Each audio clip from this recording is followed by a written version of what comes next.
Don't make the kind of mistakes that get you into such a stupid relationship to begin with.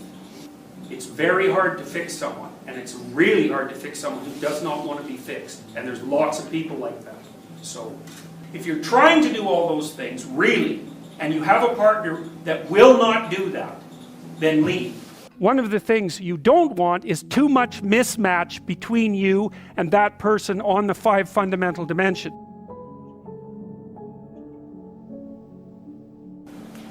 A divorce is very complicated. Like, it's not so bad if you get divorced to someone who's reasonable. But often the reason that you're getting divorced is that one or the other or both of you aren't that reasonable. And what that might mean is that you might be negotiating with someone whose basic goal is to make sure that you don't have another day of success in the next 20 years. And if that's their goal, they will attain it. So, and there's lots of ways people do that, and they usually do it by holding their children hostage. And people will definitely do that. They do it all the time, you know. So, you want to avoid that. And then, you know, then of course it's hard on the relationship you have with your children. And like those are probably the most important relationships you have in your life. You know, it's like, might be parents, might be siblings, might be your partner, might be your kids. But I think when it comes right down to it, your parents are old, and so are you, but your kids aren't. And they're just as close. Plus they need you. And so you start twisting and messing that about, boy, it's hard on your psyche. It's hard on the kids too. So, you know, don't make the kind of mistakes that get you into such a stupid relationship to begin with. And the way you do that is by trying not to delude yourself any more than is absolutely necessary. And that means when you're in the damn relationship, tell the person the truth and try to figure out what the truth is for you. And don't put up with any nonsense, and stand up for yourself. And also aim towards the good. You know, if you do all those things, then your relationship is probably going to work. If you're trying to do all those things, really, and you have a partner that will not do that, then leave. But it's a rare person who won't do that if they're stepped along the way properly and they learn how to do it. Now, not everyone's like that, because you do run into some people who are basically devoted towards mayhem and trouble. You know, but usually, you know, a person is a balance of striving for the good and, you know, messing about in the hell. And, you know, you're both like that when you start a relationship, and you try to tilt it towards the good. And then you won't run into that problem. So, but you have to do that right from the beginning of the relationship, you know. Because it doesn't take that much to corrupt a relationship so that it's not really salvageable. Enough mistakes, 3 or 4 acts of infidelity, you're done. You're not going to come back from that, because the fundamental element of trust has been removed. And then you can't communicate with the person because you don't know if they're telling you the truth, and then you don't know if you're dealing with reality. And if you're not dealing with reality with your partner, it's like, good luck fixing that. It's like you're working on a ghost car while the real one is sitting in the shop with the motor out, you know. It's not going to get you anywhere. So a lot of the issue is don't get in the trouble to begin with. If you are in the trouble, well, then you try to straighten yourself out and see if you can fix it. Well, if you can't, your options aren't great. And it depends on the particularities of the situation. Now, I have people that I counsel, it's like, leave that person.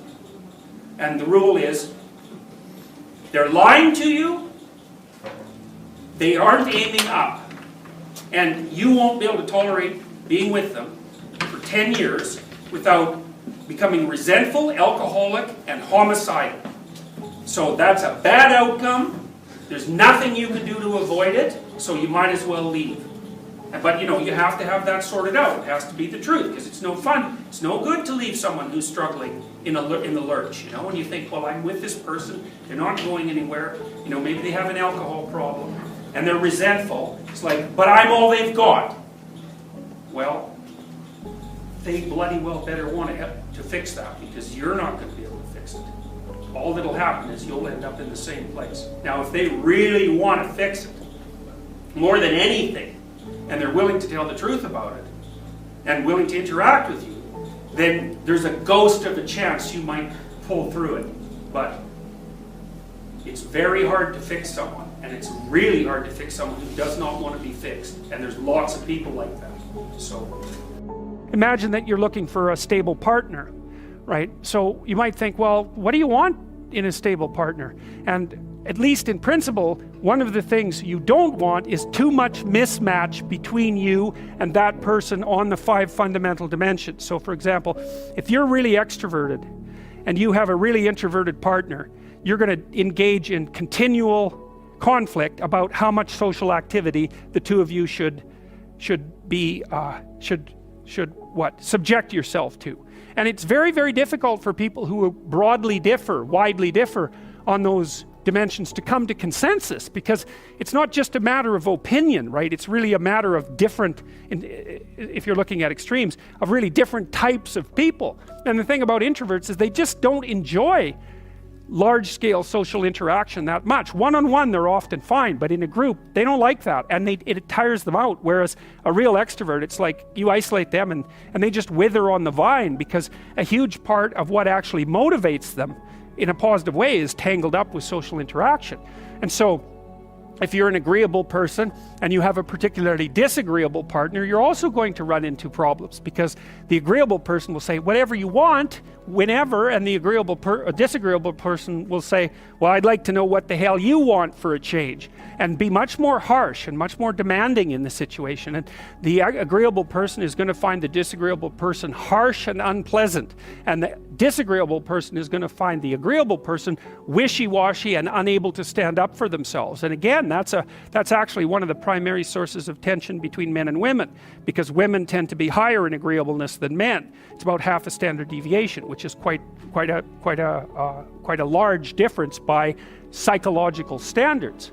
And so what that means, I probably haven't got the statistic quite right, but I think I've got it about right. What that means fundamentally, just so you have some sense of how large an effect that is that if you have a group of men and women and you pick out random pairs, the woman is going to be more agreeable than the man 60% of the time. So that's not an overwhelming proportion, but it's reliable, and it's quite large by psychological standards. I can tell you what's happened since the divorce laws got liberalized. The first thing that happens is that all of you are going to be divorced at about the same rate as people would have 30 years ago. Because rich people still get married, and they generally don't get divorced. Poor people do not get married, and that's like 60% of the population, and it's ramping up quick. And there's no evidence whatsoever that that's anything but catastrophic. So kids who are raised by single parents do not do as well. Now, that doesn't mean there aren't some single parents who are doing a stellar job. Obviously there are, and there's some married parents that do a terrible job. That's not the issue. The issue is the bulk of the evidence, and the bulk of the evidence strongly suggests that children who are raised with 2 parents do better. Well, duh. Why? Well, why? It's impossible to raise children. Jesus, they're expensive, they're troublesome, they're smart, and they're useless.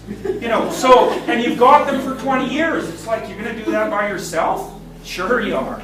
You're going to be working at a horrible job 40 hours a week or more, like a retail job, for example, where they just treat you like a slave. And then you're going to go home to your miserable kids exhausted. It's like, that's not fun. And it's increasingly the norm for huge chunks of our population.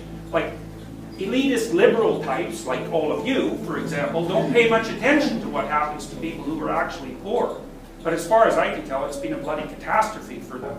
There's an old saying, when the upper class gets a cold, the lower class gets pneumonia.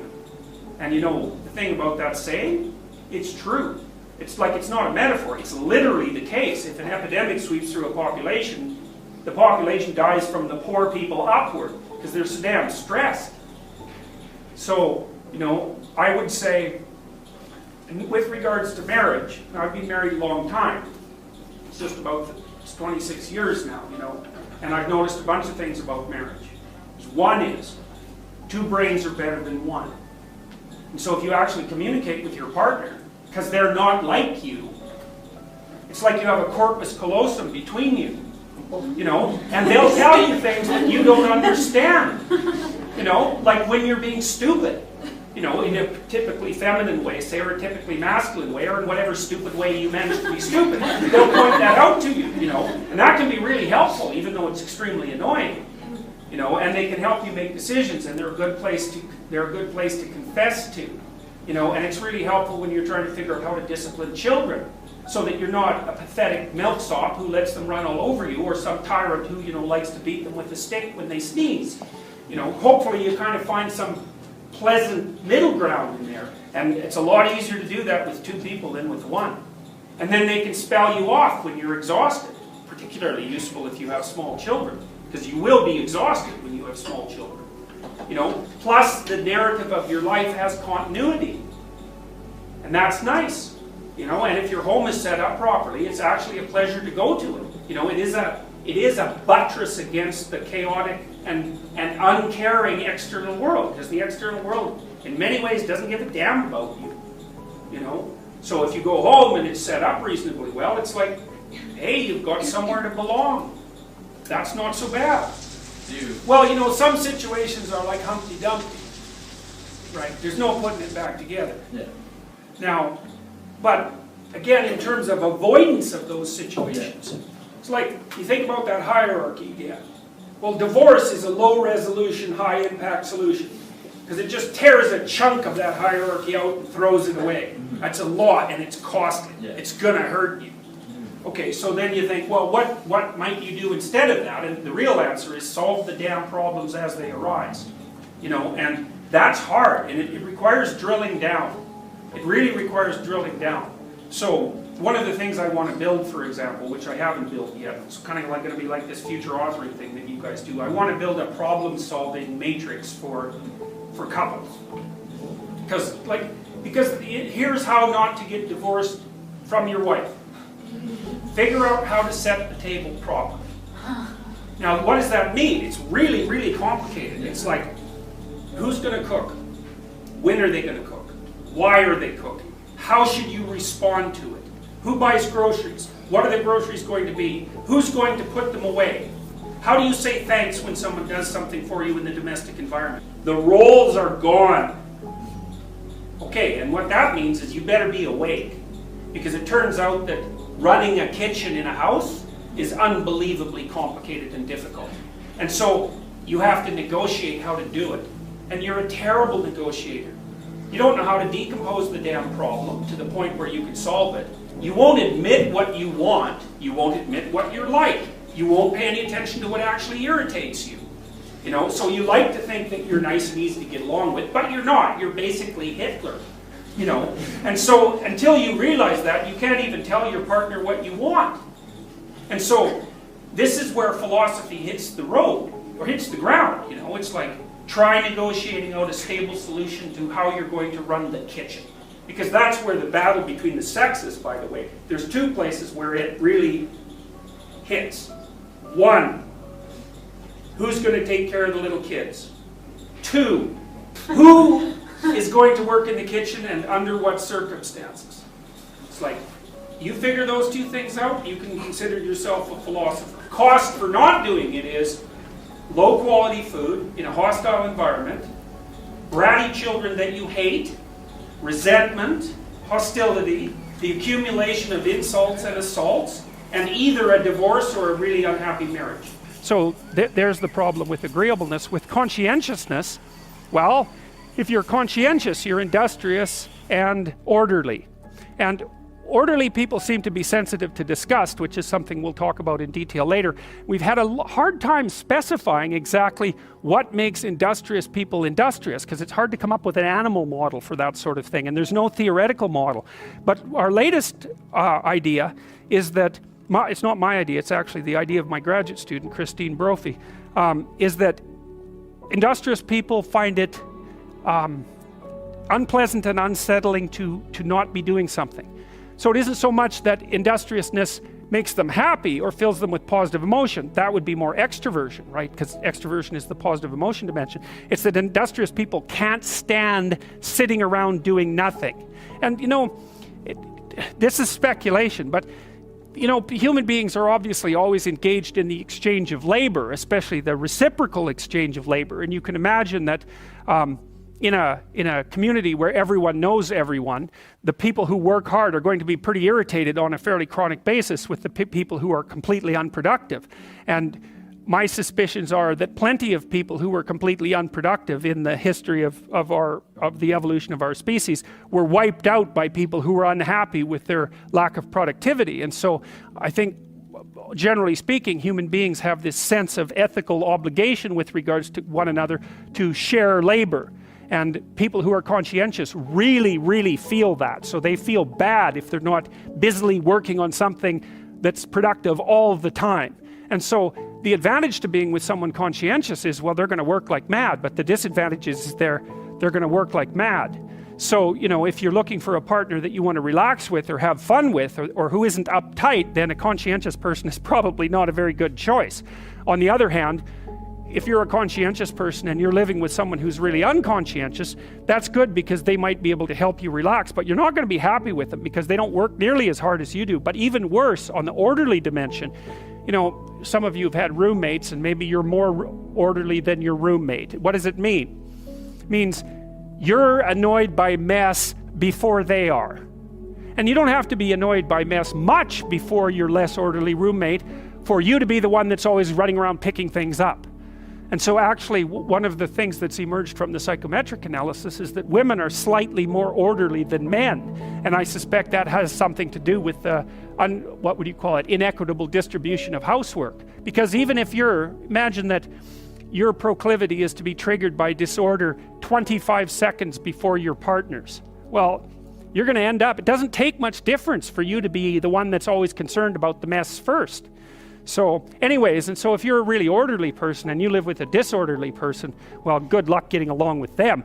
They're going to regard you as like uptight and over concerned with details and unwilling to relax, that's for sure. And they're going to regard you as, well, just a bloody mess. And how can anyone possibly live with someone like you? And so another reason why it's useful to understand your personality is because I think it gives you a better crack at finding someone that you can actually live with over the long run. And we don't know what the optimal, I don't think you want to live with someone who's exactly like you, because then both of you have the same strengths and weaknesses. And there's a bit of a problem there, right? Because maybe an agreeable person can use a bit of a disagreeable person around them to balance each other out, and vice versa, right?